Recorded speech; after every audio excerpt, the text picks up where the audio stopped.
Hey, Shalom, Michelle, I want to start off with source by giving all praise to Yahweh, Bashem, Yahushua, Bashem, Kodash, that belongs to the apostles of GMS and honest you brothers doing the work of the Most High in truth and in sincerity. This is on basically, some news waiting to see what happens with this whole Brexit situation, whether it's going to be a deal or a no deal. So Cheddar and Brie swap avocados for eggs on toast and plan a staycation. What no deal could mean for the UK's favourite foods, travel, holiday, second homes, and the economy. And the long and short of it is, everything's going to get more expensive, right? Habits have to change, right? You see there, avocados, bananas, most UK fruit is imported. Okay, so a fruit beginning of this whole pandemic, you went to certain shops and the whole fresh food aisle was completely empty, right? It says broccoli and tomatoes, ham. You shouldn't be eating that anyway. Wine, right?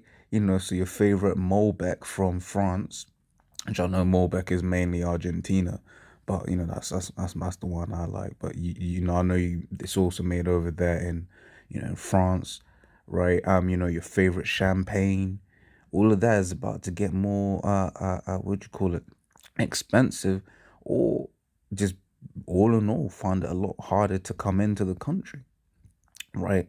It says pizza dough is made from wheat varieties that thrive in other climates. Right, and it basically goes sick, because you know what grows well in the UK? Potatoes. So this is going back to the age when all people eat is tomatoes. They're not tomatoes, potatoes, man. See if there's anything else here of note. Um, the end of free mobile phone roaming, free medical care and holidays. Holiday makers must have 6 months left on their passport, right?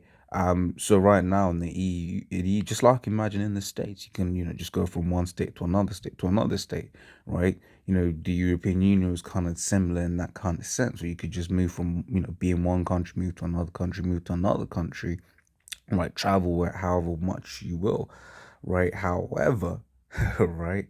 However, that's all gonna end, right? And this is what they're saying might begin, right? Basically, queues of lorries, because now you got to check every single lorry, right, for all of these tariffs, right? Um, yeah. So it is looking nice and dicey. Right, this is some of the divisions spoken of in the scriptures, Daniel's 2:43, whereas thou sawest iron mixed with miry clay. Hold on, actually. Let me start from 41. And whereas thou sawest the feet and toes part of potter's clay and part of iron, the kingdom shall be divided. Right, and this kingdom here, the EU, that is divided, this is what it's talking about, right? You think about the foundation of the European Union. It began EEC, European no, is EEC, European Economic Community, EEC, yeah. All right, 10 nations, right? Thus the 10 toes.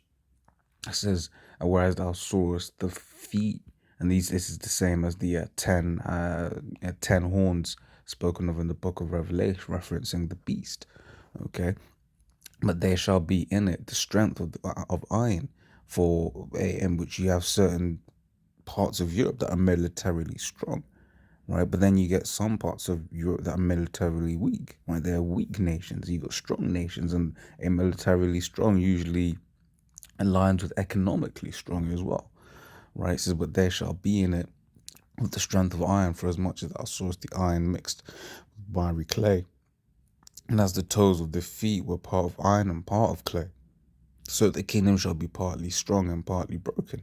And whereas thou sawest iron mixed with miry clay, they shall mingle themselves with the seed of men, but they shall not cleave one to another, even as iron is not mixed with clay. So just as iron doesn't mix with clay, right?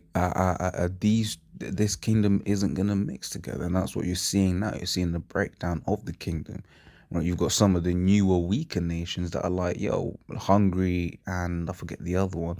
Right, they were basically trying to veto the a coronavirus help fund because they didn't want to accept immigrants into the EU.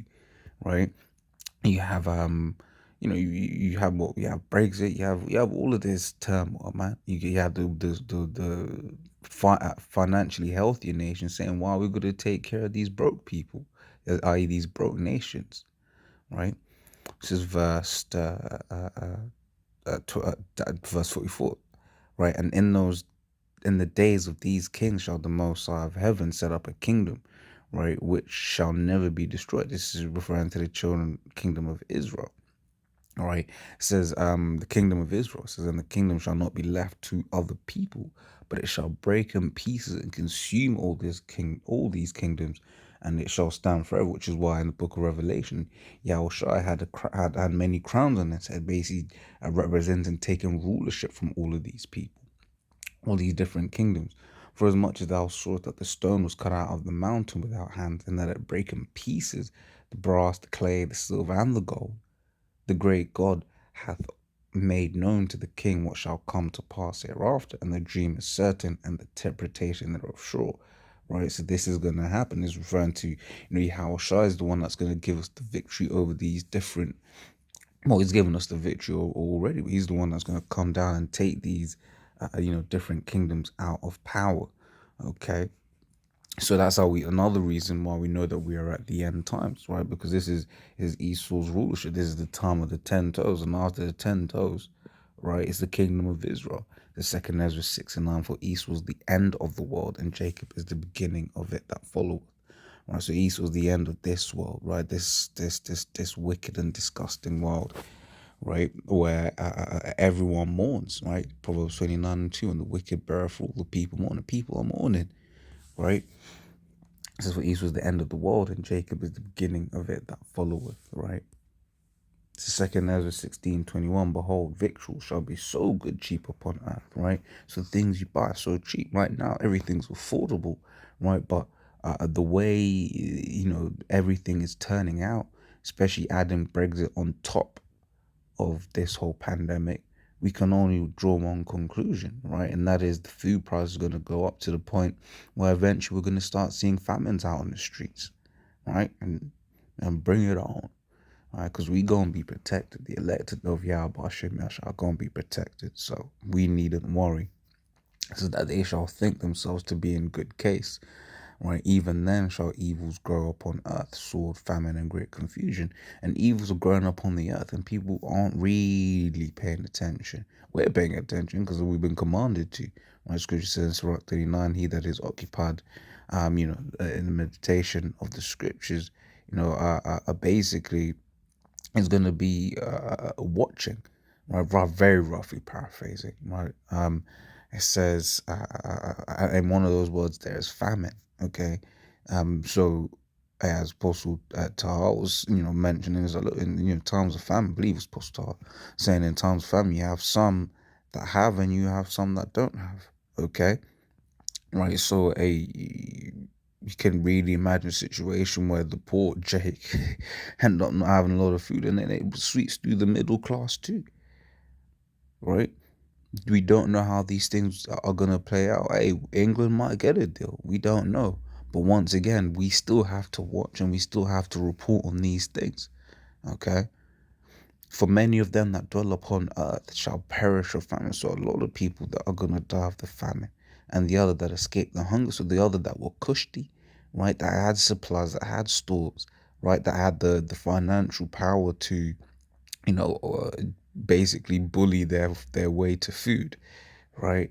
Even them, if the famine doesn't kill them, then the sword shall destroy them. Right, basically meaning there's going to be a whole load of dead. That's what it says in 23, and the dead shall be cast out as dung, and there shall be no man to comfort them. For the earth shall be wasted, and the city shall be cast down. Right? It looks like all I had. So yeah, as always, Lord's will, that was edifying. Till next time, I'm going to say Shalom.